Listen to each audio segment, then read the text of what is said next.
Depois de quase 230 mil mortes, a pedido do Partido Comunista do Brasil, PCdoB, a Procuradoria-Geral da República vai investigar se o presidente Jair Bolsonaro e o ministro da Saúde, general Eduardo Pazuello, colocaram a vida dos brasileiros em risco ao fracassar no combate à pandemia do coronavírus de 2019.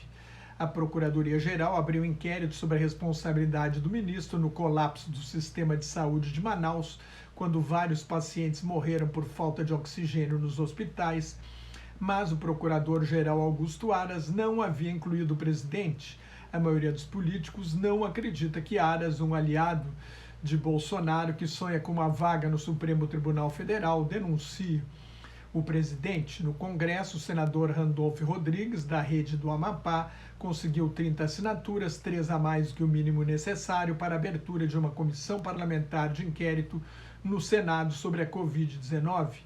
A proposta era a abertura de uma CPI mista com deputados e senadores, mas a vitória do bolsonarista Arthur Lira para a presidência da Câmara enterrou a ideia.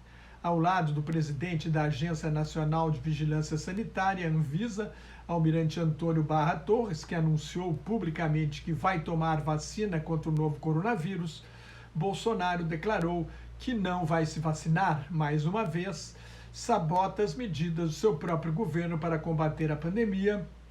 Ele voltou a fazer propaganda da inútil cloroquina. Bolsonaro é incorrigível e o melhor que o Brasil tem a fazer é se livrar do pior presidente da história o quanto antes. Com o atual Congresso, é praticamente impossível. Nesta quinta-feira, 15º dia seguido, com média diária de mortes acima de 1.000, foram notificadas mais 1.291 mortes, 57.848 casos novos, elevando os totais para 228.883 mortes e 9.398.000 casos confirmados. 74% das mortes no Brasil foram de idosos de 60 anos ou mais. A média diária de mortes dos últimos 7 dias ficou em 1.030. É estável em nível alto, com 17.535 mortes. O Rio de Janeiro passou São Paulo e é a cidade brasileira com o maior número de mortes por Covid-19. São Paulo tem uma população 2 vezes maior.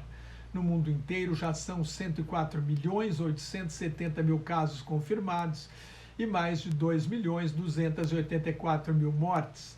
Mais de 77 milhões de pacientes recuperaram, cerca de 25 milhões e meio apresentam sintomas leves e 106 mil estão em estado grave, com mais 3.843 mortes e 119 mil casos novos em 24 horas. Os Estados Unidos somam 455.733 mortes e 26.716.500 casos confirmados. O número de casos novos caiu 30% em 2 semanas e o de hospitalizações 23%, mas a média de mortes continua estável. Cerca de 152 mil mortes, 30% do total, aconteceram em asilos e casas geriátricas. Os índios estão morrendo numa porcentagem 2 vezes maior do que o resto da população americana. Em cada 475 índios morreu de Covid-19. Uma pesquisa feita em Nova Delhi estima que mais da metade dos 20 milhões de moradores da capital da Índia pegaram o novo coronavírus. A Índia é o segundo país em número de casos confirmados, 10.800.000, e o quarto em mortes, 155 mil, depois dos Estados Unidos, do Brasil e do México. Pelo menos 115 milhões e meio de doses de vacinas foram aplicadas em mais de 70 países, sendo 34 milhões nos Estados Unidos, 25 milhões na China, mais de 11 milhões no Reino Unido e 3 milhões no Brasil.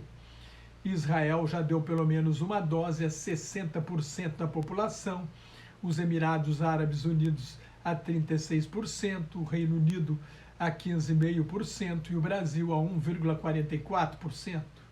O Bahrein e os Estados Unidos vacinaram mais de 10%. A Johnson & Johnson pediu autorização para a sua vacina ao órgão regulador dos Estados Unidos. A empresa promete fabricar 2 bilhões de doses até o final do ano. A vacina da Johnson & Johnson só exige uma dose e não precisa de congeladores especiais para ser preservada. Nos testes clínicos, apresentou uma eficácia de 66%.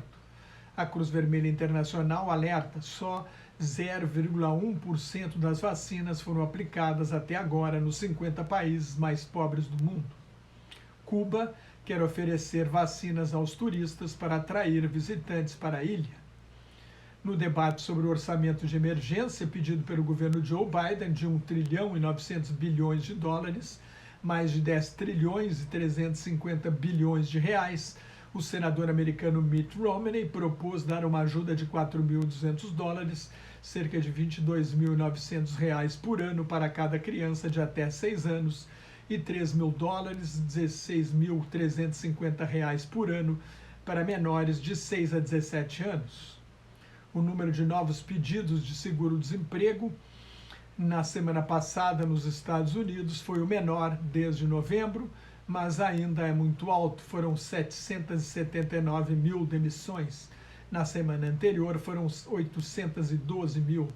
O programa de assistência aos desempregados na pandemia, que ajuda autônomos e microempresários que não têm direito ao seguro-desemprego, teve mais 349 mil pedidos.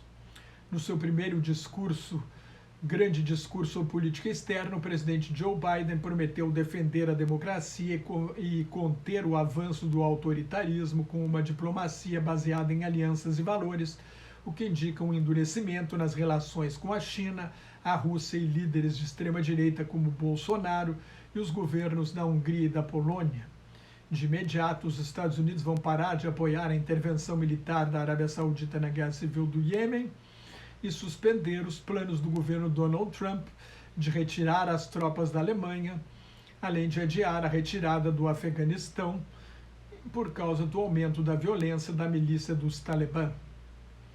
Mais notas e comentários sobre política internacional no meu blog Globalização em Crise, que está em nelsonfrancojobim.blogspot.com, no meu Twitter e no Facebook, onde também colaboro com o grupo Quarentena News.